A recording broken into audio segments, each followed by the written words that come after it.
శ్రీ గురుభ్యో నమః. మనం ఈరోజు కంచి కామాక్షి గురించి చెప్పుకుందామని అనుకున్నాము. అష్టాదశ శక్తిపీఠాలను దర్శించుకునే భక్తులకు పుణ్యఫలం సిద్ధిస్తుంది. శక్తి స్వరూపిణిగా భక్తుల కోరికలను నెరవేర్చే అమ్మవారిని అష్టాదశ శక్తిపీఠాల్లో దర్శించుకునే వారికి అష్టైశ్వర్యాలు సుఖ సంతోషాలు చేకూరుతాయని విశ్వాసం. కాంచీపురం మోక్షదాయకమైన పట్టణాల్లో ఒకటిగా ప్రసిద్ధి. కామాక్షిదేవి పీఠం అష్టాదశ శక్తి పీఠాల్లో రెండవ పీఠంగా పరిగణించబడుతుంది. కామాక్షి సతీదేవి వీపు భాగం పడిన ప్రదేశం కాంచీపురం. ఇక్కడ అమ్మవారు కామాక్షిదేవిగా కొలువై ఉన్నారు. ఈ క్షేత్రం తమిళనాడు రాష్ట్రంలోని చెన్నై పట్టణం నుంచి 70 కిలోమీటర్ల దూరంలో ఉంది. అమ్మవారు ఇసుకతో శివలింగాన్ని తయారు చేసి అర్చించి ఆ పుణ్యంతో కామాక్షిదేవిగా అవతరించి శివుణ్ణి వివాహం చేసుకుందని ప్రతీతి. కాత్యాయన మహర్షి తపస్సు చేసి గౌరీదేవిని కూతురుగా పొందాలని వరం కోరుకున్నాడు. కామాక్షి ఏకామ్రనాథుని అర్చించి కంచిలో వెలిసిందని చెప్తారు. కామాక్షి కామదాయిని అని లలితా సహస్రనామాలు పేర్కొన్నాయి. తన కరుణామయమైన కంటి చూపుతోనే భక్తుల కోరికలను తీర్చగలిగే మహాశక్తి అమ్మను ఆరాధించి మూగవాడైన భక్తుడు వాక్కును సంపాదించుకుని 500 శ్లోకాలతో అమ్మను కీర్తించాడు. పురాణ కాలంలో పార్వతీదేవి పరమశివుని కన్నులు తన హస్తముతో మోయగా ప్రపంచమంతా చీకటితో నిండిపోయింది. పాప పరిహారానికై మట్టితో శివలింగం తయారు చేసి పూజించింది. అంతటా శివుడు పార్వతిని అనుగ్రహించాడు.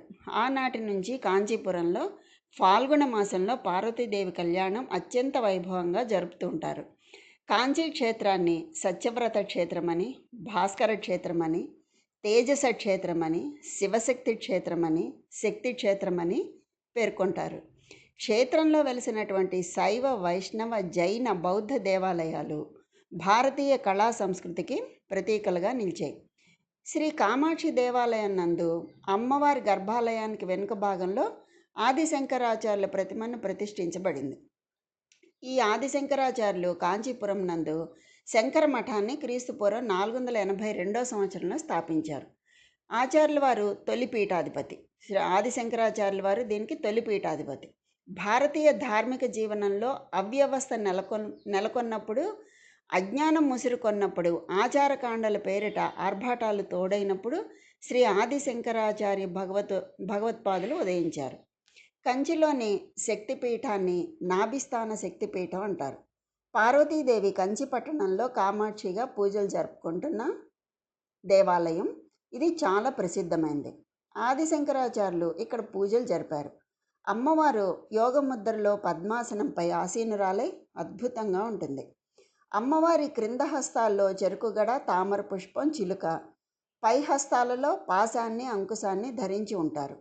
ఇక్కడ అమ్మవారు శక్తినంతా గ్రహించి మన్మధులను ఆవహింపచేస్తుందని ఇంకొక కథనం ప్రకారం అమ్మవారు రాజరాజేశ్వరీదేవి ఆసనంలో ఉండటం వలన సృష్టిలో ఉండే అన్ని శక్తుల మీద తన ప్రభావం చూపుతుందని అంటారు. అమ్మవారు ఉగ్రరూపంలో ఉండి బలులు తీసుకుంటూ ఉంటే ఆదిశంకరాచార్యులు అమ్మవారి ఉగ్రత్వాన్ని తగ్గించడానికి శ్రీచక్రాన్ని ప్రతిష్ఠించారు. శ్రీచక్రానికి పూజలు జరుగుతాయి. అమ్మవారిని ఈ ప్రాంగణం విడిచి వెళ్ళవద్దని శంకరాచార్యులు కోరటంతో అమ్మవారు ఉత్సవాల సమయంలో శంకరాచార్యుల వారి అనుమతి తీసుకుని బయటకు వస్తూ ఉంటుంది. ఈ దేవాలయ ప్రాంగణం చాలా విశాలమైంది. ప్రతిరోజు ఉత్సవమూర్తికి మేలుకొలుపు, ప్రాతకాల నైవేద్యం సమర్పించి హారతిచ్చి ఉత్సవమూర్తిని పల్లకిలో ప్రదక్షిణగా ఆలయంలోకి తీసుకువస్తారు. ఈ దేవాలయం విశాలంగా ప్రశాంత వాతావరణంతో ఉంటుంది. అమ్మవారి దేవాలయానికి ఉదయం 5 గంటలకు వెడితే అక్కడ గోపూజ కార్యక్రమాన్ని చూడవచ్చు. చాలా బాగుంటుంది. తన కరుణ అయిన కంటి చూపుతోనే భక్తుల కోరికలను తీర్చగలిగే మహాశక్తి. ఈ ఆలయాన్ని 6వ శతాబ్దంలో పల్లవరాజ వంశస్థులు నిర్మించారని మనకి చరిత్ర ద్వారా తెలుస్తుంది. అయోధ్య, మధుర, మాయ అంటే హరిద్వార్, కాశీ, కాంచి, అవంతి అంటే ఉజ్జయిని, ద్వారక అనే సప్తమోక్షపురాల్లో కామాక్షమ్మ నెలకొని ఉన్నటువంటి క్షేత్రమే కంచి క్షేత్రం. కంచి సందర్శనం కామాక్షి అమ్మవారి ఆలయ దర్శనంతోనే ప్రారంభమవుతుంది. కామాక్షి అమ్మవారి దేవాలయం చాలా విశాలమైన స్థలంలో ఉంది. వేల ఆలయాలు ఉన్న కంచిలో ఒక్క కామాక్షి అమ్మవారి ఆలయం తప్ప మరో అమ్మవారి ఆలయం లేదు. కామాక్షి అమ్మవారి గర్భగుడి గాయత్రి మండపం మధ్యలో ఉంది. కామాక్షి అమ్మవారు విగ్రహానికి ఎడమవైపున సంతాన స్తంభం ఉంది. సంతానం లేని వాళ్ళు సంతానం కోసం ఆ స్తంభం చుట్టూ ప్రదక్షిణలు చేస్తారు. అమ్మవారి వాహనమైనటువంటి సింహం ధ్వజస్తంభం మీద ఉన్నది. శుక్రవారం మండపం దగ్గర ఆస్థాన మండపం ఉంది. ఇక్కడ అమ్మవారి ఉత్సవ విగ్రహాన్ని ఉంచుతారు. ఇక్కడ నుండి అమ్మవారి ఉత్సవ విగ్రహాన్ని ఊరేగిస్తారు. ఈ ఉత్సవ మండపంలో ఒక కిటికీ ద్వారా కామాక్షిదేవి మూల విగ్రహాన్ని చూడొచ్చు. ఇక్కడే స్వర్ణ కామాక్షి, సరస్వతీదేవి ఆలయాలు కూడా ఉన్నాయి. అమ్మవారి గర్భగుడికి వెనుకగా ఉన్న మండపంలో శంకరాచార్యుల వారి ఆలయం ఉంది. అమ్మవారి ఉత్సవ విగ్రహాలను ఊరేగింపులకు ఆలయం బయటకు తీసుకువెళ్ళేటప్పుడు ఆ విగ్రహాలను శంకరాచార్యుల వారి ఆలయం ముందు ఆపి ఆయన ఆజ్ఞ తీసుకుని వెళ్ళటం ఇప్పటికే ఆచారంగా జరుగుతోంది.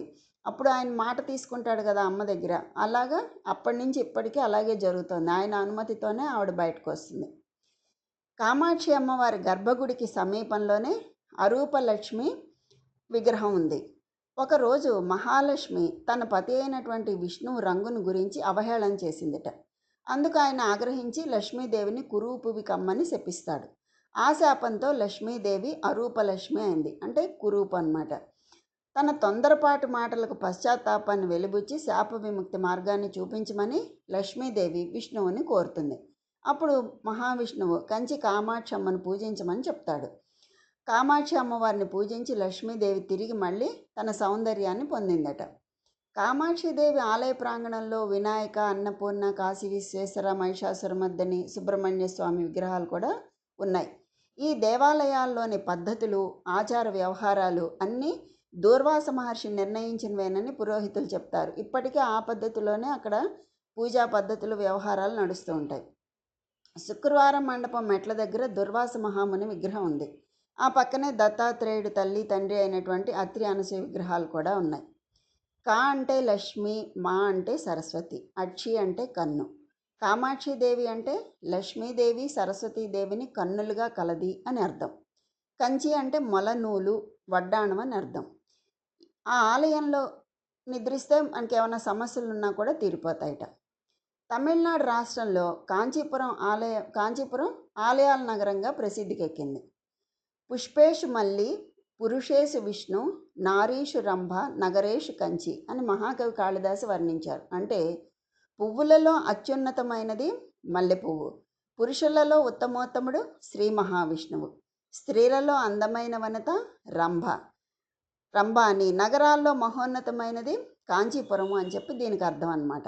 ఇక్కడ వెలిసిన కామాక్షి అమ్మవారికి కుడి ఎడమలుగా లక్ష్మీ సరస్వతులు వింజామరలు వీస్తూ ఉంటారు. ఈ దేవాలయంలో అమ్మవారు 7 సంవత్సరాల బాల రూపంలో అవతరించారని చెప్తారు. ఇప్పటికీ కూడా ఆ తల్లి బాల రూపంలో తిరుగుతుంది అని చెప్పి చాలామంది చెప్పగా నేను కూడా విన్నాను, చెప్తూ ఉంటారు తిరుగుతూ ఉంటుందని. అంటే అదృష్టవంతులకి ఆ తల్లి దర్శనమిస్తుంది ఆ రకంగా బాల రూపంలో. కామాక్షి దేవిని ఇక్కడ కారణ, బింబం, సూక్ష్మం అనే 3 రూపాల్లో విశిష్ట పూజలు అందుకుంటున్నారు. భారతదేశంలోనే సప్తమోక్షపురాల్లో కంచి క్షేత్రం ఒకటి. అమ్మవారి అష్టాదశ శక్తిపీఠాల్లో కంచి కామాక్షిదేవి ఒకరు. దశరథ, తుండీర, శ్రీకృష్ణదేవరాయలు, చోళరాజులు, ఇక్ష్వాకు వంశస్థులు అమ్మవారిని ఆరాధించినట్లు మనకి చరిత్ర ద్వారా తెలుస్తోంది. పద్మాసనంలో కూర్చున్నటువంటి అమ్మవారిని దర్శనం చేసుకుంటే శాంతి సౌభాగ్యాలు లభిస్తాయని భక్తుల నమ్మకం. కాంచీపురాలు శివుడికి 2 కళ్ళని బ్రహ్మాండ పురాణం చెప్తోంది. శివదేవుడి కన్నుల్లో ఒకటిగా దేవాలయాల నగరంగా పేరు పొందిన కాంచీపురంలో ఆ జగన్మాత శ్రీ కామాక్షిదేవిగా కొలువు తీరి ఆరాధనలు అందుకుంటూ ఉంటుంది. పూర్వం బంధకాసురుడు అనేటటువంటి రాక్షసుడు అపరిమితమైనటువంటి బలగర్వంతో దేవతలను అనేక కష్ట నష్టాలను గురి చేస్తూ ఉండగా వారందరూ ఈ బాధల నుంచి విముక్తి కలిగించమని శివుణ్ణి వేడుకుంటారు. అందుకు శివుడు కైలాస పర్వతంలోని ఒక గుహ ద్వారా కాంచీపురం చేరుకుని జగన్మాతను ప్రార్థించమని చెప్తాడు. శివుని సూచన మేరకు దేవతలు కాంచీపురం చేరుకుని పూజలు జరిపారు. వారి పూజలను మెచ్చుకున్నటువంటి ఆ దేవి బంధకాసురుని సంహరించి తన ఉగ్ర రూపాన్ని మార్చుకుని కామాక్షి దేవిగా మారినట్లు మనకి పురాణాల ద్వారా తెలుస్తోంది. ఒకనాడు కైలాసంలో లీలావిలాసంగా కొన్ని క్షణాలు శివుడి కళ్ళను పార్వతీదేవి తన చేతులతో మూసివేసింది. ఫలితంగా పార్వతీదేవి నల్లగా మారిపోయింది. దీని నుంచి తన గట్టెక్కించమని శివుణ్ణి కోరితే కాత్యాయన మహర్షి వద్దకు చిన్న పిల్లగా మారి వెళ్ళమని అక్కడ కొంతకాలం గడిపి అనంతరం కాశీనగరం మీదుగా కాంచీపురానికి వెళ్ళి సైకతలింగాన్ని పూజించమని సలహా ఇచ్చాడు. పార్వతీదేవి అలాగే చేయసాగింది. కాంచీపురంలో ఉన్నటువంటి మామిడి చెట్టు కింద ఉన్న ఏకాంబరేశ్వరుడి సైకతలింగాన్ని గుర్తించి తపస్సు చేయసాగింది. ఆ సమయంలో నారద మహర్షి పార్వతీదేవిని చూసి విషయం తెలుసుకొని పంచబాణ మంత్రం ఉపదేశించాడు. మన్మథాంతకుడైనటువంటి శివుడి మంత్రమైన పంచబాణ మంత్రాన్ని పార్వతీదేవి పఠించసాగింది. దీనితో శివునిలో మోహాగ్ని కలిగింది. దీనిని తగ్గించేందుకు గంగాదేవి నీటి ప్రవాహాన్ని పెంచి శివుడికి కొంత ఉపశమనాన్ని కలిగించింది. పార్వతీదేవిని పరీక్షించదలిచిన శివుడు గంగా ప్రవాహాన్ని అధికం చేయగా పార్వతీదేవి విష్ణువు సూచనను అనుసరించి సైకతలింగాన్ని గట్టిగా కౌగలించుకుంటుంది. అప్పుడే ఆ నది విపరీతంగా వచ్చేస్తే కంపా కంపా అని భయంతో అరుస్తూ ఆ లింగాన్ని గట్టిగా కౌగిలించుకుంటుంది పార్వతీదేవి. ఆ పార్వతీదేవి స్పర్శ వల్ల శివుడు పులకించి ప్రత్యక్షమైనప్పుడు దేవతలందరూ అదే సమయంలో వారి వివాహాన్ని జరిపిస్తారు. వివాహం జరిగిన సంతోషంలో పార్వతీదేవి తన చూపులతో అందరిపైన అమృతాన్ని కురిపించి భక్తులందరి కోరికలను తీర్చింది. దీనిని గమనించినటువంటి శివుడు ఆమెకు కామాక్షిదేవి అని పేరు పెట్టాడు. వివాహానికి హాజరైనటువంటి దేవతలందరి కోరికపై కామాక్షిదేవి ఏకాంబరేశ్వరుడైన శివుడు కాంచీపురంలోనే ఉండిపోయినట్లుగా మనకి పురాణాల ద్వారా తెలుస్తుంది. ఈ దేవాలయాల నగరమైనటువంటి కాంచీపురంలోని శివకంచిలో అమ్మవారి ఆలయం ఉంది. విశాలమైన ఆలయ ప్రాంగణం వివిధ దేవతామూర్తులను కలిగి ఉండి కన్నుల పండుగగా కామాక్షి ఆలయం దర్శనమిస్తుంది. గర్భాలయంలో కామాక్షిదేవి పద్మాసన స్థితిలో చతుర్భుజాలతో దర్శనమిస్తుంది. పాశం, అంకుశం, చెరుకుగడ, ధనస్సు, పుష్పబాణాలు తన చేతుల్లో ధరించి ఉంటుంది ఆ తల్లి. కంటి చూపుతోనే భక్తుల కోరికలను ఈడేర్చే కామాక్షి అమ్మవారి ఎదురుగా ఉన్నటువంటి పూల సజ్జ రూపం నిర్మాణంలో ఉన్న శ్రీచక్రాన్ని ఆదిశంకరాచార్యుల వారు ప్రతిష్ఠించినట్లు చెప్పబడుతోంది. ఈ కాంచీపురంలోని ఏ ఆలయంలో ఉత్సవం జరిగినా ఊరేగింపు అమ్మవారి ఆలయానికి ప్రదక్షిణగా వెళ్ళేలా ఆలయ నిర్మాణం సాగడం విశేషం. పల్లవులు, చోళులు, విజయనగర రాజులు ఆలయాభివృద్ధికి కృషి చేశారు. సతీదేవి వీపు భాగం పడినటువంటి ఈ క్షేత్రం చాలా అద్భుతమైనటువంటి క్షేత్రం. కాంచీపురాశ్రితే దేవి కామాక్షి సర్వమంగళ చింతనామాత్ర సంతుష్ట చింతితార్థ ఫలప్రద అని చెప్పి అంటారు. అంటే తలుచుకున్నంత మాత్రాన్నే కామితాలు నెరవేరుస్తుంది ఆ తల్లి. ఇక్కడ ఇంకొక విశేషం ఏంటి అంటే కామాక్షి తల్లిని దర్శించుకోవడానికి కేవలం మానవ సంకల్పం సరిపోదు, తల్లి సంకల్పమే ప్రధానం. ఇది దీని యొక్క గొప్ప విశేషం. ఇంకా సమస్త భూమండలానికి నాభిస్థానమే కాంచీపురం. అంటే మనం తల్లి గర్భంలో ఉన్నప్పుడు తన నాభి నుండి తల్లి మనల్ని పోషిస్తుంది. అందుకే కామాక్షి తల్లిని దర్శించుకున్న వారిని కష్టం లేకుండా ఆ తల్లి పోషిస్తుందన్నమాట. అలాగే ప్రపంచంలో ఎక్కడా దర్శించలేని విధంగా అమ్మను ఇక్కడ సుగంధ కుంతలాంబ అవతారంలో దర్శించవచ్చు. ఇలా దర్శించినప్పుడు ముత్తైదులకు అఖండ సౌభాగ్యం లభిస్తుంది. ఇంకోటి, ప్రపంచంలో ఎక్కడా దర్శించలేని విధంగా ఇక్కడ ఢంకా వినాయకుడు దర్శనమిస్తాడు. అంటే ఏకాంబరేశ్వర సుగంధ కుంతలాంబ కళ్యాణ మహోత్సవాన్ని ఢంకా బజాయింపుతో అందరికీ తెలియచేస్తాట వినాయకుడు. అందుకని ఆయన్ని కూడా మనం ఇక్కడ దర్శించుకోవచ్చు. ఇంకా కామాక్షి తల్లి ఆలయంలో అరూపలక్ష్మీదేవి దర్శనమిస్తుంది. కామాక్షి తల్లిని అర్చించిన తర్వాత పూజారి మనకిచ్చినటువంటి కుంకుమ ప్రసాదాన్ని ఆ అరూప లక్ష్మికి ఇచ్చి దాన్నే ప్రసాదంగా తీసుకుంటే భర్తను నిందించిన దోషం పోతుందట. మరియు స్త్రీ పురుషులు ఎవరైనా సరే ఇక్కడ అరూపలక్ష్మిని దర్శించుకుంటే తప్పకుండా శాప విమోచనం అవుతుంది.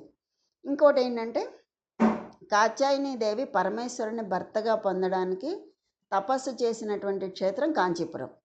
ఈ తపస్సులో భాగంగా శివకల్పితమైన గంగా ప్రవాహాన్ని తట్టుకుని సైకతలింగాన్ని రక్షించుకునే ప్రయత్నంలో లింగాన్ని తను కౌగిలించుకుని కాపాడుతుంది తల్లి పార్వతి. అలా ఆలింగనం చేసుకున్నప్పుడు అమ్మ గాజులు మరియు కుచుమల ముద్రలు ఇప్పటికీ అక్కడ శివలింగంపై కనిపిస్తాయి. ఈ కామాక్షిదేవి ప్రధాన ఆలయానికి పక్కనే ఉన్నటువంటి ఉత్సవ కామాక్షి తల్లికి ఎదురుగా ఉన్న గోడలో తుండీర మహారాజు ఉంటాడు. అంటే శివుడి ఎదురుకుండా నంది ఎలాగో అమ్మకు అలా ఎదురుగా ఉంటాడనమాట. అంటే తనను నమ్మిన వారికి ఎంతటి మహోన్నత స్థానాన్నైనా అనుగ్రహించగలదు కామాక్షి అని చెప్పి దీని అర్థం.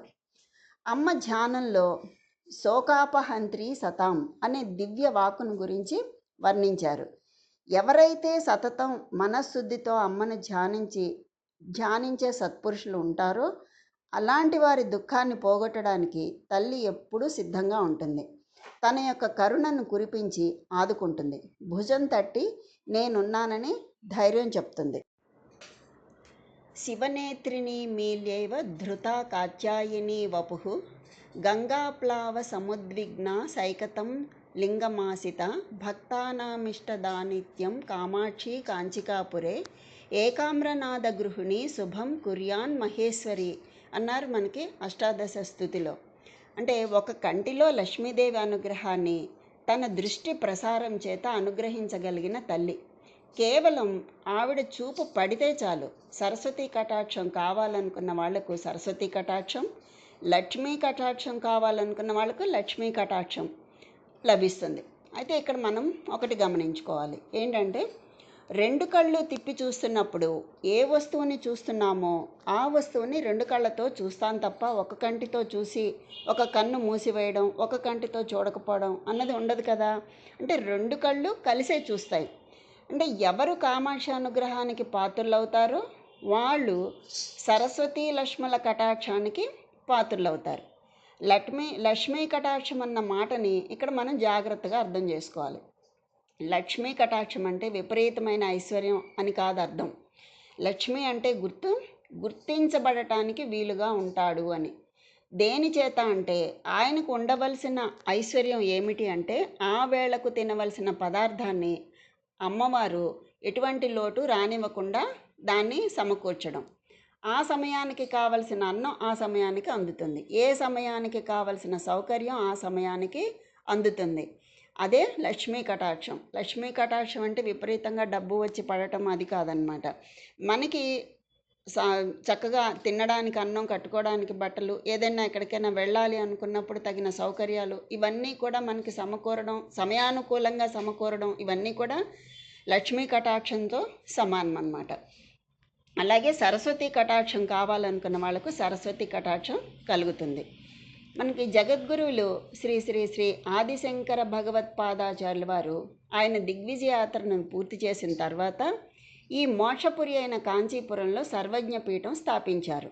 అదే మన కంచి కామకోటి పీఠం. ఆదిశంకరుల తర్వాత ఈ పీఠాన్ని అధిష్ఠించిన వారు శ్రీ సురేశ్వరాచార్యుల వారు. ఆ తర్వాత ఉత్తరాధికారం శ్రీ సర్వజ్ఞాత్మన్ సరస్వతీ స్వామి వారు నిర్వహించారు. ఆనాటి నుండి ఈనాటి వరకు నిరంతర జగద్గురు పరంపర కొనసాగుతూనే ఉంది. అయితే ఈ తరంలో ఉన్న మనందరికీ తెలిసిన 68వ పీఠాధిపతి, నడిచే దేవుడు పరమాచార్య శ్రీ శ్రీ శ్రీ చంద్రశేఖరేంద్ర సరస్వతి మహాస్వామి వారు. శ్రీ పరమాచార్య తర్వాత ప్రస్తుత తరంలో ఉన్న జగద్గురువులు శ్రీ శ్రీ శ్రీ జయేంద్ర సరస్వతి స్వామివారు మరియు శ్రీ శ్రీ శ్రీ విజయేంద్ర సరస్వతి స్వామివారు. మనకి ఈ ఆచార్య పరంపరలో 20వ పీఠాధిపతిగా ఉన్నటువంటి వాళ్ళు శ్రీ శ్రీ శ్రీ మూక శంకరేంద్ర సరస్వతి స్వామివారు. వీరినే మనం మూక శంకరులు అని కూడా అంటాం. ఈయన క్రీస్తు శకం 398 నుండి 437 వరకు పీఠాధిపతిగా ఉన్నారు. వీరి తండ్రి గారి పేరు శ్రీ విద్యావతి. వారు ఒక ఖగోళ జ్యోతిష్కులు. మూక శంకరులు పుట్టుకతోనే మూగ చెవుడు ఉన్నవాళ్ళు. అందుచేతనే వీరిని మూక కవి అనేవారు. కానీ అమ్మవారి కటాక్షం ఉంటే పుట్టుకతో మాటలు రానివాడు మాట్లాడతాడు అనడానికి మూకశంకరుల జీవితమే నిదర్శనం. ఒకరోజు మూకశంకరులు కామాక్షి అమ్మవారి ఆలయంలో కూర్చుని ఉన్నారు. వారితో పాటు వేరొక సాధకుడు కూడా అమ్మని ధ్యానిస్తూ కూర్చున్నారు. కామాక్షి అమ్మవారు వీరిని అనుగ్రహించదలిచి కరచరణాదులతో ఉన్న ఒక స్త్రీ రూపంలో కదలి వచ్చింది ఆ తల్లి. అలా వచ్చిన అమ్మవారు తాంబూల చర్వణం చేస్తూ అమ్మ నోటిలోంచి ఆ తాంబూల ముద్ద అంటే ఆ పిడచని కొంచెం తీసి మూకశంకరుల పక్కన ఉన్నటువంటి సాధకుడికి ఇచ్చింది. ఆయన పాపం అమ్మ యొక్క ఆగమనాన్ని గుర్తించలేక మామూలుగా ఒక స్త్రీ అనుకుని ఎంగిలి అనే భావంతో అమ్మ ఇచ్చిన తాంబూలం ఆయన స్వీకరించలేదు. వెంటనే ఆ తల్లి ఆ తాంబూలాన్ని మూకశంకర్ల చేతికి ఇచ్చింది. మహాప్రసాదంగా తీసుకొని కళ్ళకద్దుకుని నోట్లో వేసుకున్నారు మూకశంకర్లు. అంతే, తక్షణమే కామాక్షి అమ్మవారి అనుగ్రహంతో మూకశంకర్లకి మాట వచ్చింది. మాట రాగానే ఆయనలో కవితా ప్రవాహం పెళ్ళుబుకింది. వెంటనే కామాక్షి అమ్మవారిని చూస్తూ ఆసువుగా 500 శ్లోకాలను చెప్పారు మూకశంకర్లు. ఈ 500 శ్లోకాలను కలిపే మూక పంచశతి అంటారు. ఇందులో అమ్మవారి యొక్క గొప్పతనం వివరిస్తూ 100 శ్లోకాలు, అంటే దీనిని ఆర్యాశతకం అంటారు. అమ్మవారిని స్తుతి చేస్తూ 100 శ్లోకాలు, అది స్తుతి శతకం. అమ్మవారి కన్నులు చూస్తూ 100 శ్లోకాలు, కటాక్ష శతకం. అమ్మవారి నవ్వును స్తుతిస్తూ 100 శ్లోకాలు, మందస్మిత శతకం. అమ్మవారి పాదాలు స్తుతిస్తూ ఆ పాదాలను చూస్తూ స్తుతి చేసినటువంటి 100 శ్లోకాలు, పాదారవింద శతకం. ఇలా మొత్తం కలిపి 500 శ్లోకాలు చేశారు. కామాక్షి అమ్మ అనుగ్రహంతో మాట వచ్చినటువంటి మూకశంకర్లు భక్తి పార్వస్యంతో చేసిన స్తోత్ర రత్నమూలమే ఈ మూక పంచశతి 5 శతకాలుగా వచ్చాయి. అవి అందరికీ తెలిసిందే: ఆర్య శతకం, స్తుతి శతకం, కటాక్ష శతకం, మందస్మిత శతకం, పాదారవింద శతకం. ఈ పంచశతి సాక్షాత్తు కామాక్షి అమ్మవారే చెప్పారు అంటారు పెద్దలు. అంటే ఆయనలోకి ఆ తల్లి వెళ్ళి ఆయన చేత చెప్పించిందంటే అమ్మ చెప్పినట్టే కదా అవన్నీను. అమ్మయే మూకశంకర్లో ప్రవేశించి భావితరాల వారు ఉద్ధరింపబడాలని ఇంత అద్భుతమైన శ్లోకాలను కటాక్షించింది జగన్మాత ఆ కామాక్షి అమ్మ. అమ్మ అనుగ్రహంతో మాటలు వచ్చి 5 శతకాలతో అమ్మని స్తోత్రం చేసిన తర్వాత కామాక్షి అమ్మ ఏ వరం కావాలి అని అడిగింది మూకశంకర్ని. అప్పుడు ఆయన, అమ్మ, నోరు లేని వాడి చేత ఇంత స్తోత్రం చేయించి అనుగ్రహించావు. ఏ నోటితో నీ స్వరూపాన్ని కీర్తించగలిగానో ఆ నోటితో ఇక వేరే మాటలు మాట్లాడలేనమ్మా, కాబట్టి నన్ను మళ్ళీ మూగవాణ్ణి చెయ్యి అని వేడుకుంటారు. అమ్మ అనుగ్రహించి మళ్ళీ మూకశంకర్ల యొక్క మాట్లాడే శక్తిని తీసివేసింది.